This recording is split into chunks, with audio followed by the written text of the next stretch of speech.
Hello everybody, welcome to my class. My name is Dima Farah and today we're going to talk about two important modal verbs. Before we start, what are modal verbs? Modal verbs are verbs which give additional information about the main verb and support it. For example, I can swim. Here I'm giving additional information about the ability of swimming. So today we're going to talk about shall and should. So, shall is used to talk about or predicting the future. So we can either talk about future or predict the future. It is also used in questions to make offers, suggestions, and advice. But on the other hand, should is a modal verb which gives advice, suggestions, and it can be used to express obligation, a very light obligation.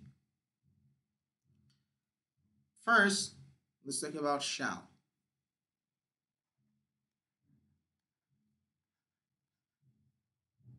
Shall, we talk about the future, we predict the future, we're showing determination, we make suggestions, and promises and offers. Talking about predicting the future. Traditionally, the modal verb shall was used with I and we instead of will. It's about the old English. Whenever we say, I shall leave, means I will leave. We shall go, we will go. It's about traditional English.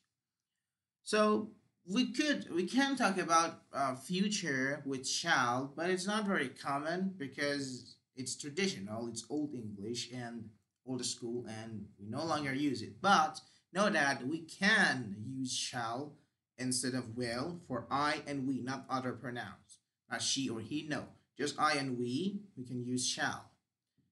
So it means will. Showing determination. Uh, shall is used in formal context to express determination. For example, I shall have you listen to what I say. Or I don't know, they shall have to tell him what happened. Means, somehow of determination. They shall have to tell him what happened. And the important one, making suggestions.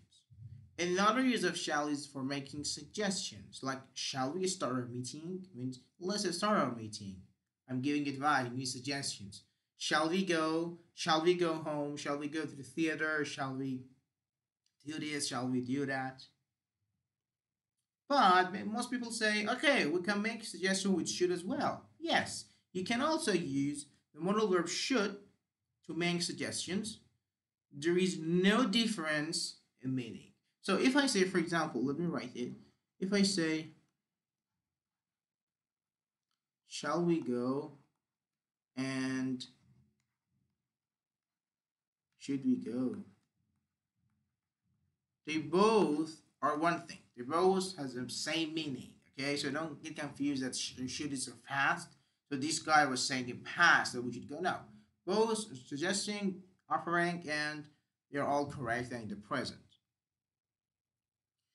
Making promises or offers, especially in British English for those who love Brits and the Cockney accent, the other accents, and the RP pronunciation. In formal context, shall is used for promising something or volunteering for something.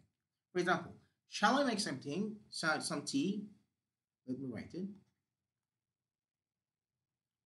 Shall I make some tea? Means I'm offering that I can make some tea if you want. This is the meaning. I shall never break my promises. Offer promises. I shall never break my promises. Break my promises. So it's about shall. Now it's not about should. Should is a modal verb which is used for giving advice, a light obligation, suggestion, recommendation, predicting future, and talking about future and expectations. expressing an order or instructions, or advising something not to do, not always advising to do, maybe not to do. Giving advice, suggestion, or recommendations. Should is used when you want to say what is right or appropriate. It is used especially when you're criticizing somebody's actions. Criticizing me, for example, I do something, say, no, why did you do that? This thing wasn't good. You better this. You should better this. You see, we are criticizing. You should eat more vegetables. For example, I'm a meat lover, which I am, and somebody tells me that, you should eat more vegetables. It's criticizing me. Or you should watch the Harry Potter movie. It's amazing. Offering suggestions and criticizing. So, predicting future and talking about expectations. Should is also used to talk about a situation that is likely improbable to happen in the present or in the future. It is used to talk about expectations or predictions. It should be snowing now according to the weather forecast. It should be snowing now. The bus should arrive in 10 minutes. We have expectation. We expect that a bus arrive in 10 minutes. We expect that a bus arrives in 10 minutes, or we expect that today we have a snowy day because the forecast said so.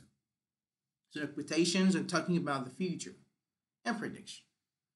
Expressing an order or instruction, or also known as light obligation. So should can be used to express an order, obligation, or instruction. For example, all visitors should pay the fee beforehand. All the visitors should pay the fee. It's like a light obligation, instructions, and order. The modal verb must can also be used for expressing an order, obligation, but it's much different. Okay, it's different than we're not going to talk about it right now because the next videos we talk about must and have to together. So just know that should is a very light obligation, mostly for instructions, but must and have to are different and they are obligations. So um, should is not as strong as must, okay? But using should is more polite. As you see, for example, you go to, I don't know, some hiking stations, some hiking places, say, or cinema or one movie theater, said all the visitors should pay the fee. It's like politely they're asking you to pay your money. So it's polite. Talking about expectations in the past. Not only can we talk about it about future, we can also talk about past with one verb should. But before I say, we all know that the past form of shall is should. So should can also be used to talk about something that was expected to happen in the past, but it didn't happen. In this case, we should use should plus have plus past participle. For example, it would be should have, for example, done. Okay, should. The have auxiliary verb and past participle. For example, he should have been more careful. I don't know. He is injured. Okay, he was injured. Say he should have been more careful. For example, or I should have finished the book by Friday. Talking about expectation in present is not past. So in present, should can be also used in the present continuous tense to talk about obligations that is not being met, or to talk about somebody who is not acting the right way right now, present. So we use should plus be plus verb ing. You should be studying. You should be studying for the exam. We should be helping our mother making dinner. We should be helping. We should be respecting. We should be studying. You see, we should be learning English today. Also, for those who want to learn advanced grammar point, there is something we call ought to.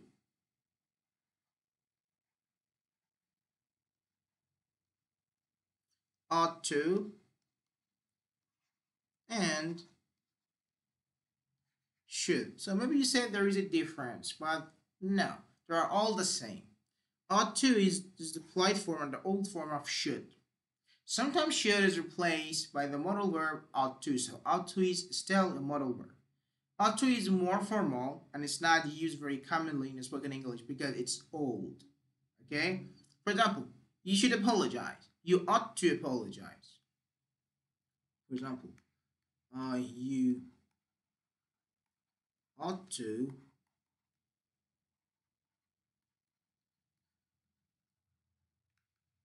apologize. You ought to apologize. Oh, sorry, apologize with one P. My bad.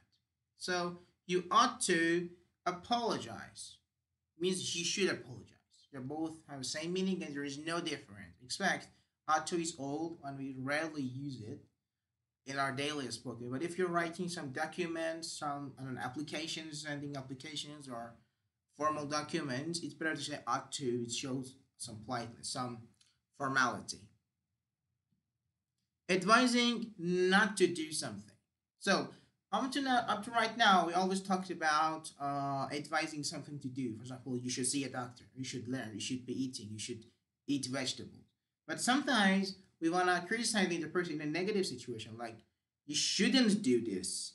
Okay, so here by using the negative form of should, means shouldn't or should not, you can advise somebody not to do something. For example, you shouldn't drink and drive.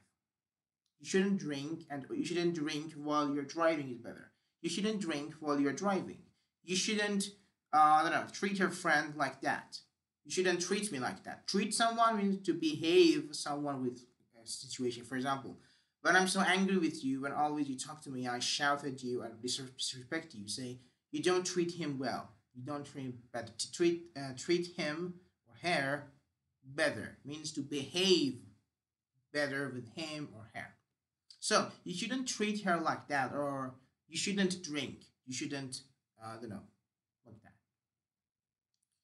But there is a warning. Do not use phrases like I think or I believe with a negative form of should. For example, we don't say, I think you shouldn't eat too much. No, that's not correct. That's correct. I mean, it's much better not to use it because um, more commonly in English, they make the verb think or believe negative. So with the negative form of should, we must not, we should not use actually I think or I believe. For example, I don't think you should eat too much candy. Let me write it. Let me change the color. I don't think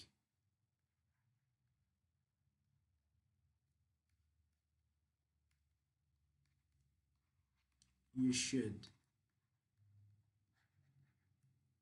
um, eat candy, or I don't know, eat too much candy.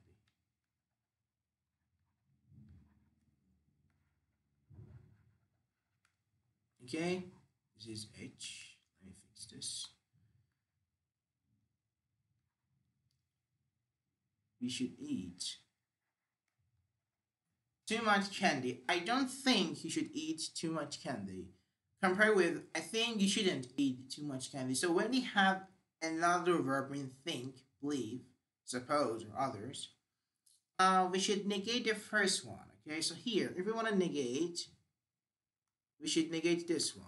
I mean, if it was possible, positive. So I think he should eat too much candy. We want to make it negative. So I don't think you should eat too much candy. It's better rather than I think you shouldn't eat too much candy. Okay, the first one is much better, but of course, here the second one, I think you shouldn't eat candy too much every day and every place. So that's correct. That's not saying wrong. Okay, it's about good and better. So the first one is better. If you have think, believe, suppose, and others, and should try to make the a model word, try to negate the first one. Think. I don't think. I think. And should plus but. There is a special structure in English grammar made by the modal verb should. In this case, first, a background sentence is expressed, followed by one of the interrogative, like WH questions who, what, where, how. when that is put before should.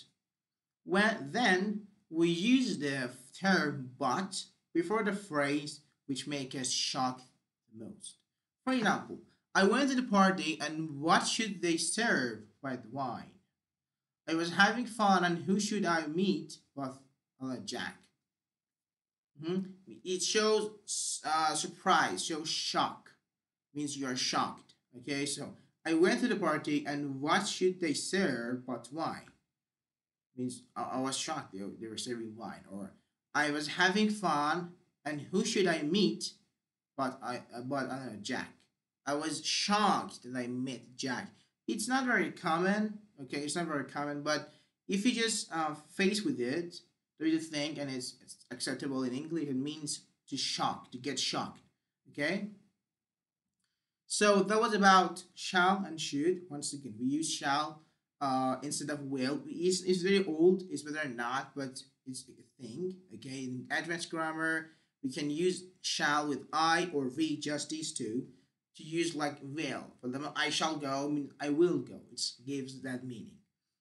And suggestions offer predictions, but should, we use should for obligation, light obligation, promise, offers, suggestions, advice, criticizing, advising to do or not to do. And for shall, we can promise. Okay, you shall, I shall keep my promises. I shall not break my promises. Also, the negative form of shall. So when you have shall, you want to make it negative. Usually we say shall not. There's also another thing, shan't. I shan't do this, I shall not do this. Again, this one is very rare in English. Normally, we hardly use it. We hardly ever, we barely use it, okay? But if you see this in some context, in some texts, I don't know, some exams, don't get shocked. What is shan't is shall not, okay? Shall not, shall means shan't, the negative form of shall. And for should, it just shouldn't or should not, which is easy, but shan't was something new, I guess, for most of students.